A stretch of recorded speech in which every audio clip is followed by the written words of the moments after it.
Hi, Kaiwaza with you, and we are on the letter R. We're going to wrap up the letter R today, I think, hopefully. Looking at my Exotica record collection under the letter R. First up, a group, got several records by this group. Now, they came to fame during the whole Martin Denny, Arthur Lyman, Exotica, Bird Call sort of craze that hit music in the late 50s into the early 60s. This is the Gene Rains group, and I have several recordings from them. Lotus Land. Now, like I said, if you like Martin Denny, which I do, and all the Exotica records, what Bird Calls, that sort of thing, you'll love Gene Rains because that's totally what they are.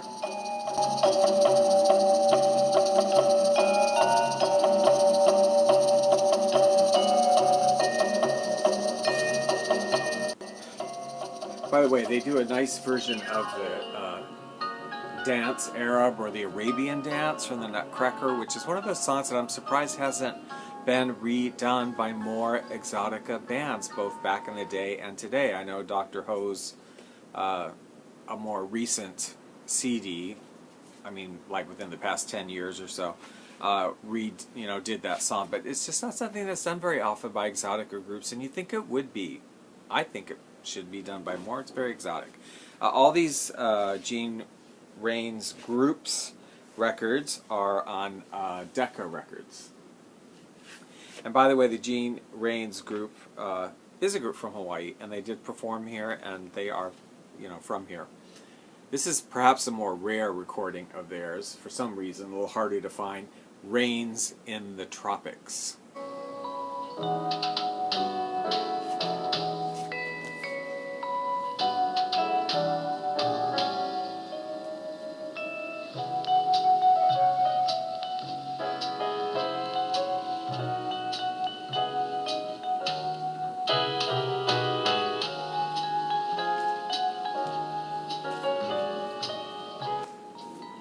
Far Across the Sea.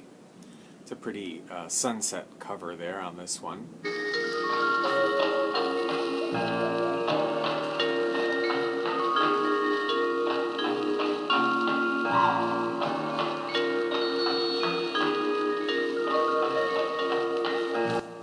I always enjoy this kind of music. It's a little Hawaiian, it's a little Asian, it's a little Latin, it's a little, you don't know exactly where, Africa somewhere, some beautiful tropical place somewhere.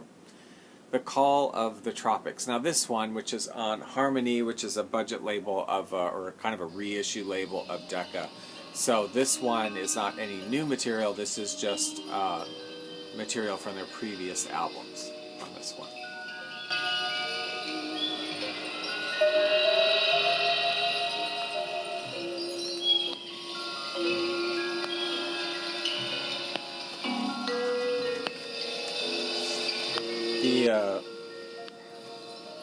I believe the pianist for the Gene Rains group was Paul Conrad, who did go out on his own and do one Exotica album I have called Exotic Paradise, which is also kind of a rare recording.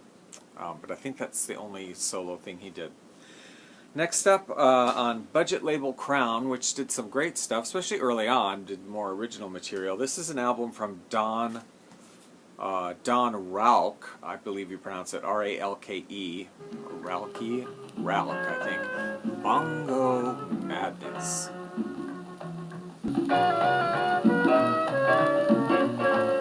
It's a great record.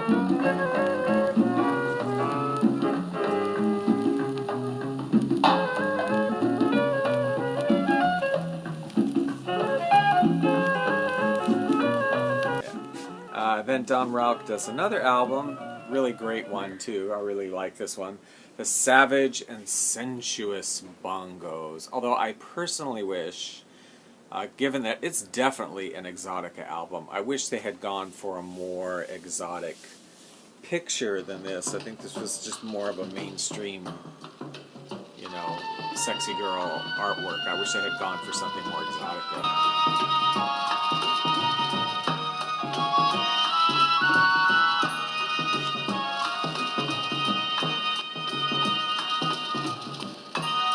showing you some of the exotic instruments used.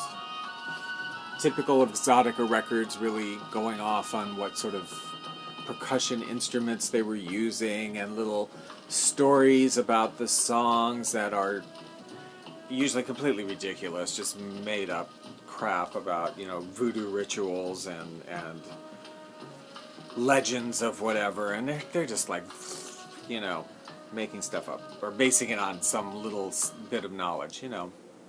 But that's what Exotica is. That's the charm of it. Here's another album, interesting album on Coliseum Records. Again, kind of a rare one. Jungle Adventure in Music and Sound by Don Randy Trio, Curtis Amy, and the Exotic Strings. Nice cover on that. And the first song on this album, I have to tell you, called Tropical Safari, is one of the most outrageous examples of Exotica with bird calls and animal sounds. I mean, like the animals and birds are so like loud, they're kind of overpowering the music, but it's really amusing, and it's kind of a cool album.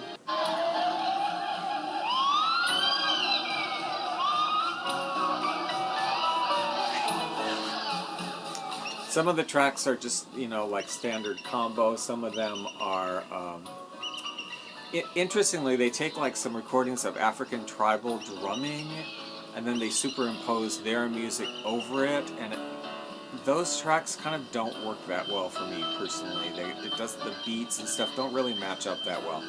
But I really like their kind of more mellow, their exotic mellow takes on Sunrise, Sunset, Sleepy Lagoon. Yeah, it's nice. But Tropical Safari is a killer, that first song. Killer.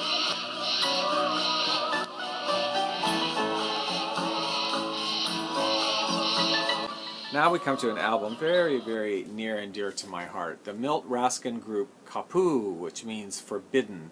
Now this is the original release. This is not the one I originally had as a kid, or the release that I had, how I became introduced to it. But later on, I mean, I recognize this is the original release of it.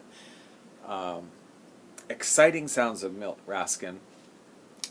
And it has amazing liner notes. On the one that I had as a kid, I didn't have, so I didn't know all about this, but where they describe the title tracks, all based on legends and ideas, and there's great clip art on the back of this, the back of this is really great, with all these stories of the songs and the inspirations and whatnot.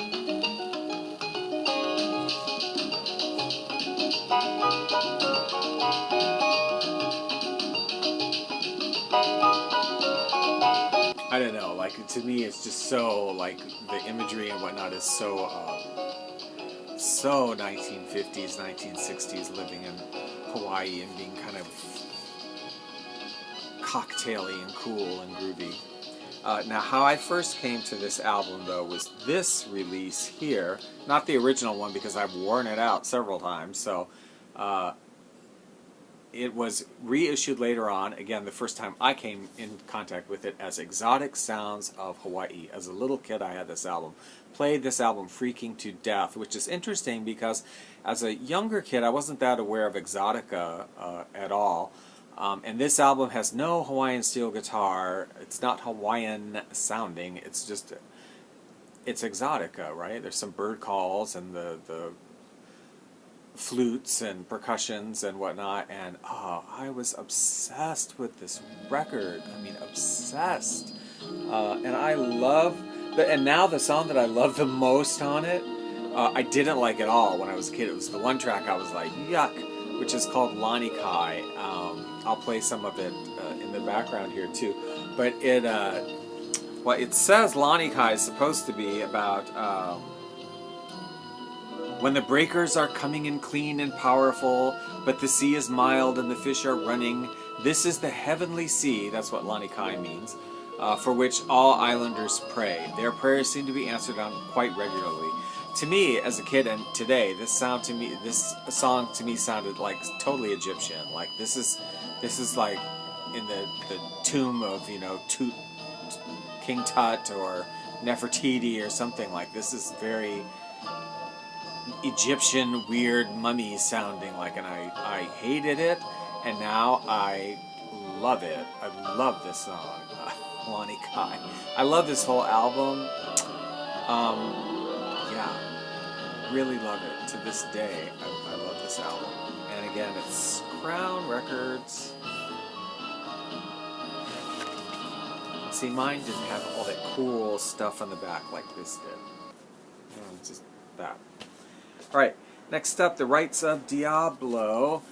This is kind of a interesting, sort of typical for this kind of a record of like an orchestral interpretation of voodoo rites and gods and ceremonies and whatever. And she's all freaking out, you know, stabbing her voodoo doll. But yeah, interesting record. This one's on Forum. And again, a roulette, just very typical of this genre. Specifically of like the orchestra kind of going crazy, doing crazed voodoo ceremonies. And then finally, this nice one, Phrodesia, Bob Romero, his flute, and the Jungle Sextet. On the cover, a Swedish model and former Miss Sweden, Anita Ekberg. And this one, you know, it's a nice kind of small combo with the flute. Some original compositions of his, and Eden Abez, actually I should say, wrote one song on here.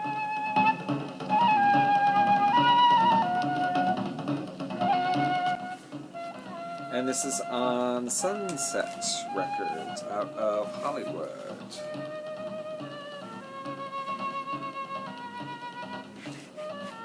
Alright, that's the letter R in Exotica, and that wraps up the letter R. And I have very few letters left to go. Like, we're almost kind of there. I have like, well, what we haven't covered 1, 2, 3, 4, 5, 6 letters, or small groups of letter that cover. And then W for Waikiki Records, I wanted to do a video on that, and B for budget labels, because I want to do all those together. So we're going to take the book I'm reading, Pagan Holidays, great book about travel in the Roman Empire times. Love this book. And we'll see where we're going to go next. This is how I do it every time. And we're running out of letters, so we're going to keep going until we hit one that we don't have. A, we've done R, D, we've done S, W. Okay, so W in the word whose, that's the next letter.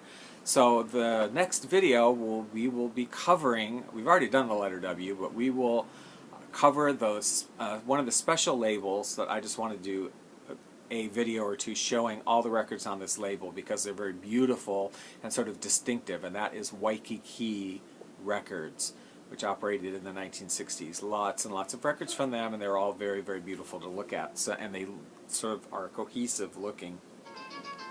So we're going to look at the Waikiki Records, and that's it, and that's going to end for now. I'm going to actually be gone for like a month because I'm going on a vacation, and I'm not going to do any videos unless it's like a vlog video of something I'm doing in Florida. Going to Orlando to judge a pageant, and I'm going to the Gulf Coast to visit my cousin, who's kind of more like my sister, really, for about 3 weeks. So I'm going to be gone for a month. No videos from me probably in the next month. So take care, and when we come back, we'll be on the letter W.